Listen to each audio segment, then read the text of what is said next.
Hey, what's going on there, folks? So if you're clicking on this channel, obviously you saw the title and you want to know how to change the plow fluid on your plow the correct way. I'm going to go into some specific detail on some things you should check and how to do it the right way, how to get all the fluid out of it, and to exchange all the fluid possible so um, you have a good chance in getting everything that's contaminated in it. If there is any particles or metal or just old fluid, you'll get it all out of there.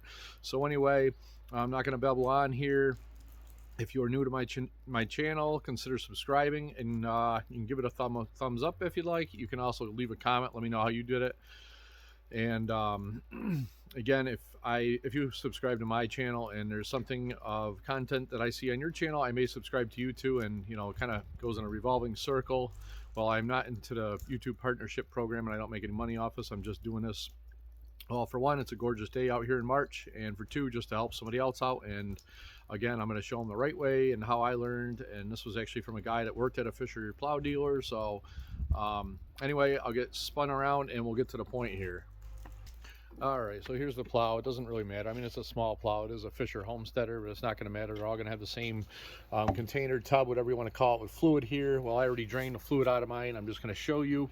So obviously there's going to be a square-like plug on the bottom here, and you're going to want to take an adjustable, or I'm not even sure what size wrench it is, and you're going to want to get that on there, and you're going to want to spin this out of there. And obviously you're going to drain the fluid. So that's the first thing you're going to do. Pretty self-explanatory, right? Well, stay tuned until the end, because I'm going to have a lot more into detail on taking this tub off there and what you should be cleaning, what you should be doing inside there. You can also take this vent off there too to help the fluid come out. I mean, it's already a vent anyway, so it doesn't really matter. So take your bottom plug off, drain the fluid out, wait until it stops dripping, and again, I'm going to continue on. I'm going to show you the most important parts inside that, and also I'm going to show you a couple other ways to get all the fluid out and how you're going to do that. All right, so moving on here, obviously you probably get all your fluid drained out. Simple enough, very easy. We're going to move on here, and the next step we're going to go is we're going to take these 4 bolts. Whether this is a Fisher plow, it may have this canister down vertical, or it might have it like mine, horizontal. And well, they all may vary a little bit, so just kind of take care with things like that. So anyway, this is 8mm, and you're going to want to remove them 4, and we'll pop that off, and I'll show you what goes on next. Okay, now that we got them 4 8mm bolts off, you're going to want to take, and once them are all off, just kind of grab it and just give it a little shake.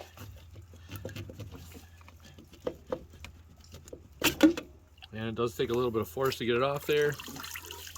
And okay, so we got that off there, and this is what you're going to see inside. I'm going to grab the camera in a second, give you a little bit of a closer view. So inside the tub itself, if you look inside there, there's actually going to be a magnet in there.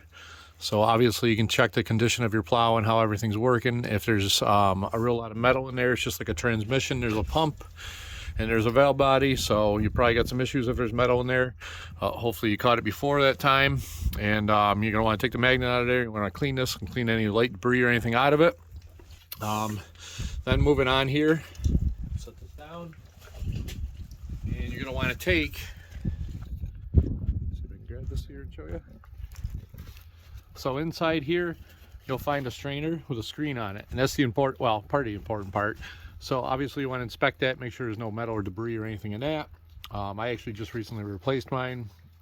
When I opened it up, there was actually a little crack on here, so I don't know if it came that way or what it was. And I just replaced the screen, and they recommend to replace the screen. And there's also, which isn't a huge deal, there's going to be, if you had an old and rusty one, there is an O-ring right here. So if you do go to do this, I probably should have mentioned this earlier, but most of the time you should be able to get away with, especially if you get a one that stands up vertical. Just put a little Vaseline or something back on there, and there is an O-ring here, but you can get that from your local Fisher dealer. And but anyway, that's that.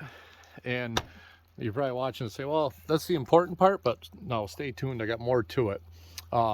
But just, look at everything and just look at the condition, but make sure there's no debris in your filter. You can use some brake cleaner and clean it out if there is debris in there.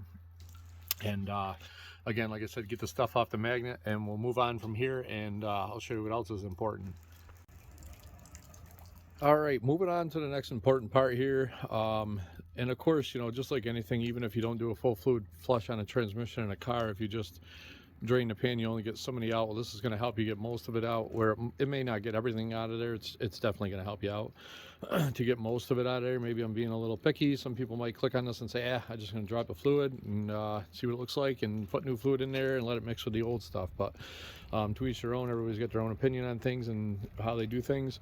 Moving on here though, I'll get to the point. So as you can see here, I've got the right piston, the angle piston. I've got the hose off of that.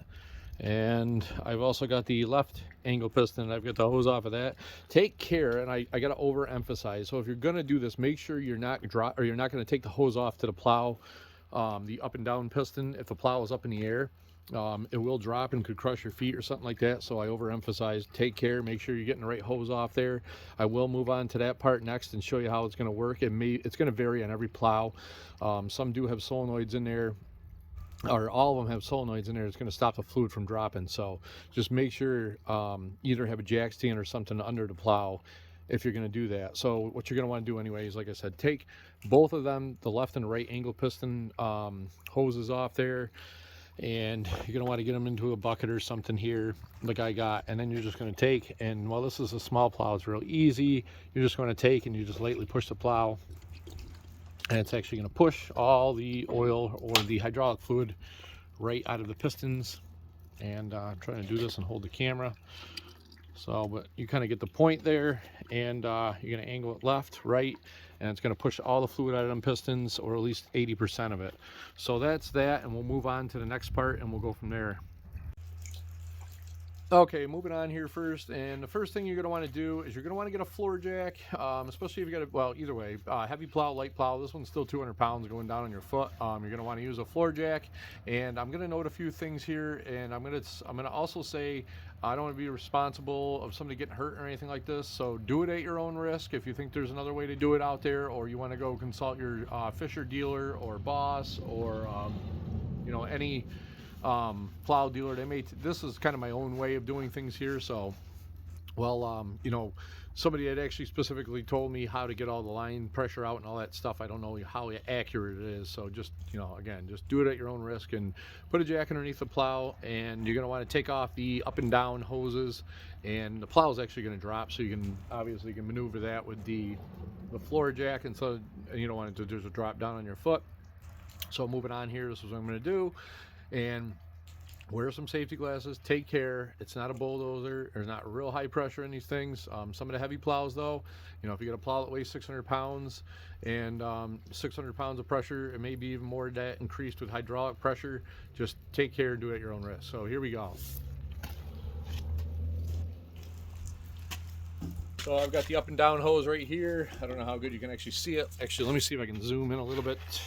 And how good this will work. There's a phone here, and I'm going to let this plow down slowly. See if I can actually move this over here and get it right in front. So the fluid's going to come peeing out of here, and it's going to get all the fluid out of the up-down piston, or most of it out of the up-down piston. So like I said, take care, do it at your own risk. You're going to see here, as soon as I start to crack this, I'm going to try to do this slow. That's another thing. If you don't want hydraulic fluid on everything, and there it goes. The plow's actually starting to lower, and the fluid's starting to come out of there. I'm going to go back here on the camera and see. Yeah, you can actually see it. So the plow's starting to drop.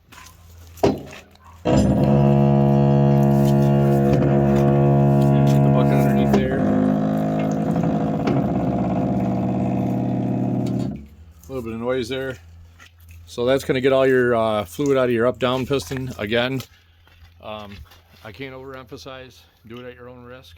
So again, you might not even be that picky, but this is just how I'm doing it, and I want to get all the fluid out of it. And so anyway, that's that. Them are the most important parts as far as getting all the fluid out of it. I'm going to show you basically, it's pretty self-explanatory, but you're going to be, you know, putting the bucket back out of the reservoir back on there and tightening everything up, adding fluid. I'll show you how to bleed it and stuff like that, so stay tuned.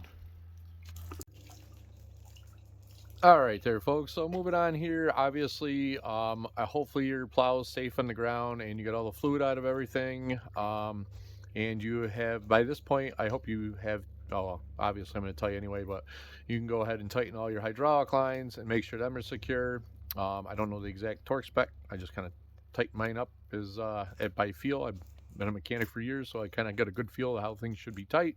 I've even tightened some cylinder head bolts without a torque wrench or a degree wrench at a time where mine had actually broke. I just took a guess and it went down the road and it was fine for years on end. So we'll just say that. But anyway, here we go. So taking a look here, I've got my tub. It's all cleaned up, magnets cleaned up. You're going to want to take and you can actually see I put a little bit of Vaseline around the end here. That's where it actually stick to the hydraulic unit of the plow. And we're just going to go ahead and make sure. I wanted to mention too, if you do replace the screen on yours, if there's damage or something like that, there's actually an O-ring inside of the right inside of this right in there, and just to take care of that, if you do pull that off, there is an O-ring in there. You don't want it to fall out, obviously, and lose it. And make sure your screen is pointing towards the bottom. If it wasn't already, hopefully it was. If it wasn't, then I don't know how it's even working unless it's overfilled or something like that. And we're gonna go ahead and we're just gonna slide the reservoir back on there, which is pretty self-explanatory. I just want to make sure that it's not too close to the magnet.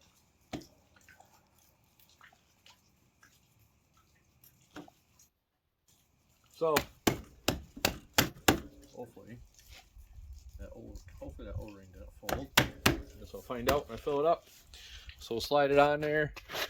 Take your 4 8mm bolts and tighten that baby up, and we'll move on from there. Okay, moving on here.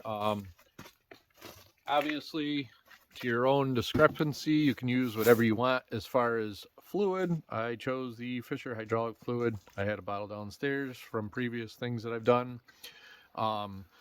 So I'm going to go ahead and we're going to fill this, and then I'm going to show you the bleed procedure. Now, I know every plow is going to vary. So they recommend basically these are filled, I believe, about basically a quarter from the top. And when air is burped out of it and things like that, it's going to change. Sometimes temperature can change things like that. So use your own judgment on that. And if it does get overfilled, obviously it's going to come out of the vent. It's not really going to hurt anything. It's just going to be a little fluid. It's going to get out and it's going to be a little messy. So we'll go ahead and I'll go ahead and fill it up, and then we'll go from there.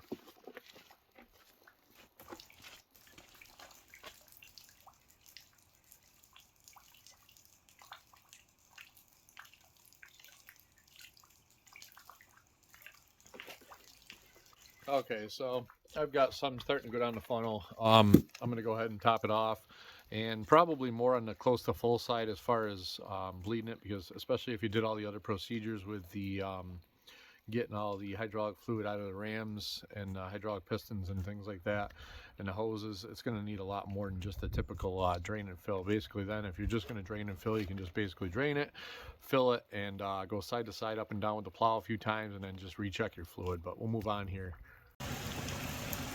All right there, folks. So if you do fill it up, I recommend, like I said, quarter to all the way to the top. All the way to the top is good on the first fill, because basically you're going to have empty pistons down on the bottom.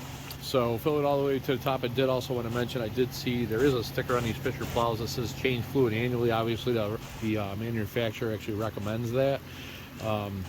Just like you service a car or truck or anything like that, change the oil and things. They do actually recommend it on this thing. So first thing I did, like I said, fill it all the way to the top, and then we're going to go inside the vehicle here.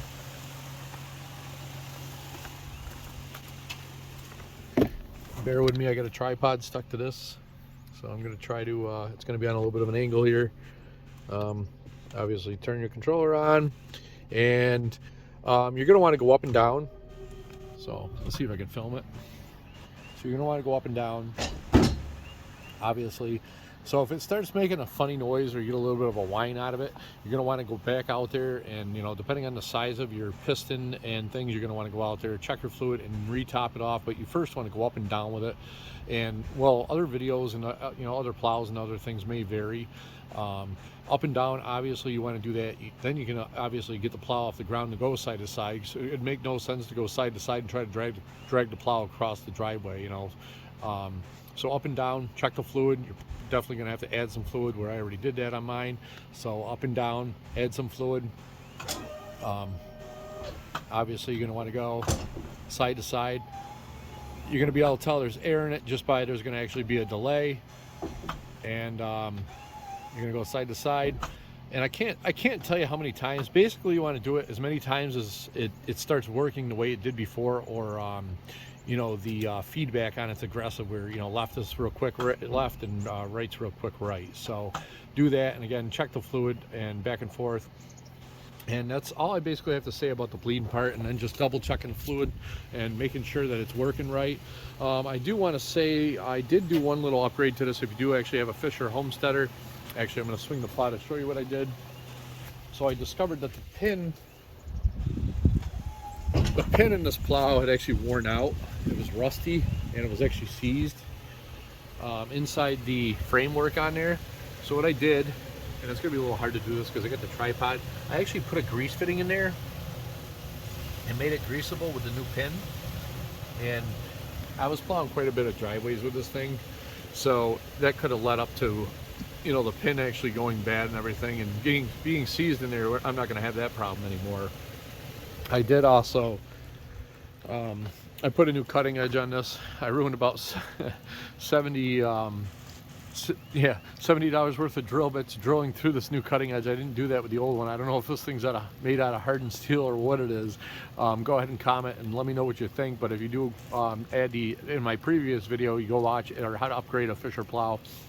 It talks about adding 7 more bolts so the cutting edge doesn't come loose from the plow, and depending on the surface you're on. But anyway, if you watched it all the way till here, thank you so much for watching, and hopefully this helped you out.